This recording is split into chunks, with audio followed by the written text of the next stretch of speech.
We are happy to have in studio today now Mason County Friends of the Parks. It's Monte Ritter and Neal Winders in the studio this morning. Good morning, guys. Good to see you in here again. Good morning, both of you. Talking about the parks, and you guys have been really busy working on the parks. The website, mcfop.org. We'll put the links in the show notes for the day today. But tell us about Mason County Friends of the Parks. Well, if I can, Mason County Friends of the Park, myself and Neal and our other three park board members, Arvilla Oldie, Mary Jones, and Linda Wodowitz are all, we all are park board members at one time. And with the changes recently on the Parks Department, we formed Mason County Friends of the Park to kind of add a little continuity throughout the, different groups that have been coming through. And so we've gone through the process. We're licensed in the state of Washington. We're accredited by the federal government. We're a 501c3. And we just got all of our approvals January of this year. So sort of a response to what we saw need for, with the parks and trails. We got that going, and now we're able to do things that work with the county to get some things done that is easier for a 501c3 to do than the county itself. Okay. And right now our big project, we're really excited about this, is we've have this opportunity now to put together 2 all-weather fields up at the Mason County recreational area. And now everybody who's familiar, everybody who's played here in Mason County knows that we have 2 wonderful all-weather synthetic turf fields, 2 and 3 at Mason County right now, and they are just wonderful. But we have 2 other fields that we received a Recreation and Conservation Office grant for. It's called an RCO grant. And with this grant, we were going to be able to transform 2 more of the dirt fields and change them into an all-weather turf. But now, unfortunately, we've had some budget constraints, and the county is a little bit in need of some help. Okay. And so Mason County Friends of the Park, we have an opportunity to reach out to the community and ask for the community to help support us by helping to find ways to come up with materials, perhaps even, cash donations to our Friends of the Park. This will allow Mason County to have 2 new all-weather fields. That makes 4 of these. And it allows opportunity for Mason County for wonderful economic growth, because it allows Mason County to have tournaments that increases the amount of people who come to enjoy this area and play in the games. Yeah. And know that when they're out here, they're not going to have huge teams show up and a lot of people and then have a rain out for the weekend and they don't get to do, have their tournament. Well, this way, it's a wonderful way to get people to showcase, how beautiful it is out here, and spend more money and more, more time and attract a lot of attention. It also allows for year-round youth baseball. It's going to expand, the adult softball leagues, so that now we can have like spring leagues and fall leagues. And for everybody who's out there and has played for over the years, if you know this, I'm sure most of you do, there's this aspect of it. There are 2 fields that are all weather, and right now they're currently called the boys fields, okay? And then we have these other 2 fields that are the dirt fields, and everybody unfortunately refers to them as the girls fields out there. And that's one of the aspects of this. We'd be able to allow the kids, to be able to, all of them get all their play in all the time, and it should be equal. It also has a great ADA component to it, so that everybody can get out there and enjoy this whole beautiful area. So you have 2 and 3 done, and when I was up there for the youth baseball weekend last month or so, it really gets a lot of work. Isn't that great? And there are Isn't that a great tons. event? Oh, it's so much fun. There's so many kids and families like you're talking about. Are there size differences in the fields? Why are you choosing 6 and 7 as opposed to 4 and 5 or 1 and 5 or things like that? Well, practicality-wise is these are if you look at how it is, they're actually the easiest fields. If you're going to do 2 fields, those are the 2 that are easiest to isolate and construct. Okay. And it works out well. But also there's components we want lighting, you know, so you can play later at night.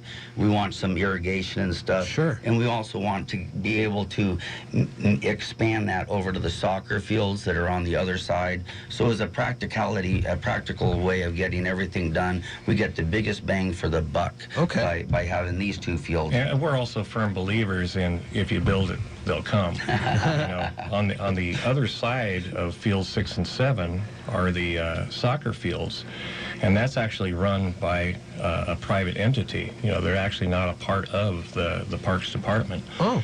So what we're hoping to do is as this grows and we get some additional revenues, then the light stands that will go in to light fields 6 and 7, we're going to have lights on the backside of that, which will also illuminate the soccer fields. And we'll work with that group to get that done. Bigger bang for the buck. That would be great. How can people help? Where do people go to get information? Well, I'd suggest you go to Mason County Friends of the Park. That's McFOP, mcfop.org. We worked on that acronym. We like it. You like it? I like it too.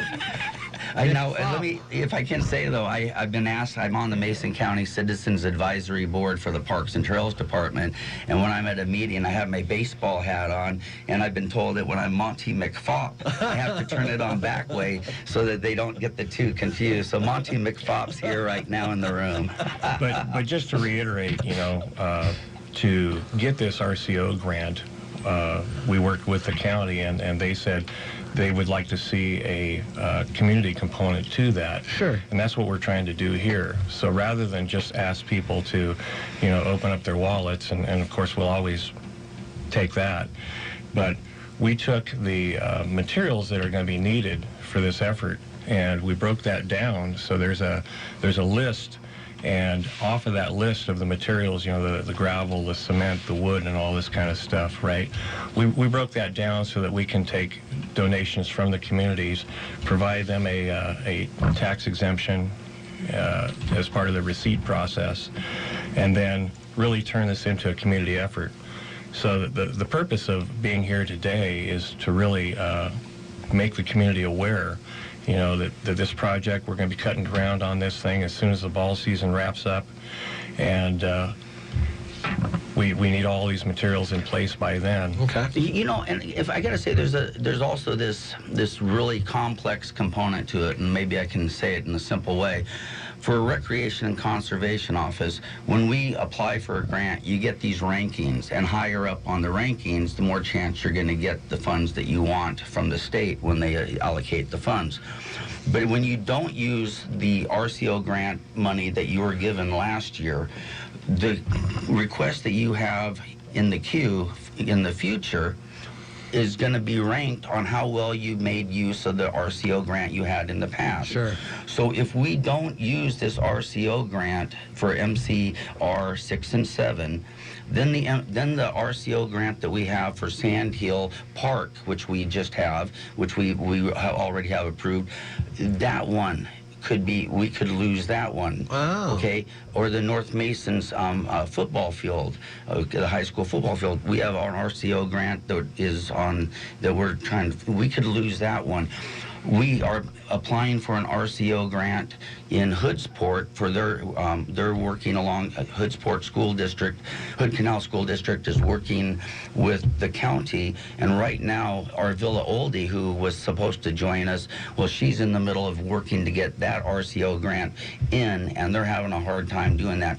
So we're all it's a steps, you know, we're all a foundation built on top of the success of what's happened before.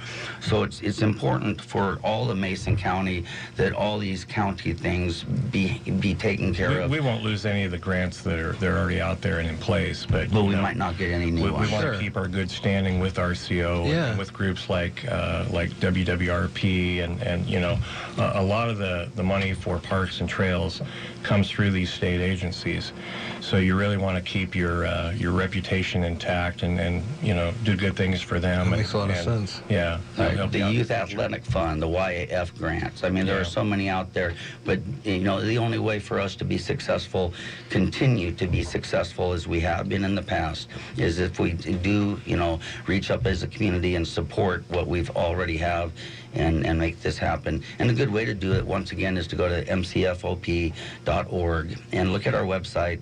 And help us out, you know, if you know people, if you're users, you just reach out, you know, make a comment. If you know somebody who does something that you think would be helpful, make a comment on our website, and we'll reach back, we'll touch up and see if we can get something going. I'm just looking at the schedule here, and coming up in the next couple of weeks and at the end of July, there is a big spotlight on MCRA as the senior games are coming into town. Right. Now, if you have these extra fields, these are the types of massive tournaments that you can bring more and more. I mean, there are tons of teams that play in July. Now think if they're here in August and September and able to play. You just get more and more people here. Wow. Year round. And like I said, you know, if you build it, they'll come. And we're competing, you know, against regional parks like Sprinker and parks like that, and they've done wonderful things down there, you know, and we can use that as a model. And as we get 4 fields in, we get these other tournaments, and as we're raising additional revenue, you know, then we can do additional things to renovate and update MCRA 6 and 7. So it just becomes a cycle of where we can get bigger and better, and it just brings more people into the community. Yeah. mcfop.org, and we'll link to that on the show notes and on our Facebook page. Monte, Ritter, Neal Winders, thanks for coming in and talking to us about this. I appreciate it. Thanks for having us. Good to see you guys, for sure. 8:28 at iFiber One News Radio. The morning news is coming up in just a couple of moments. ABC Entertainment News. Here's Jason Nathanson.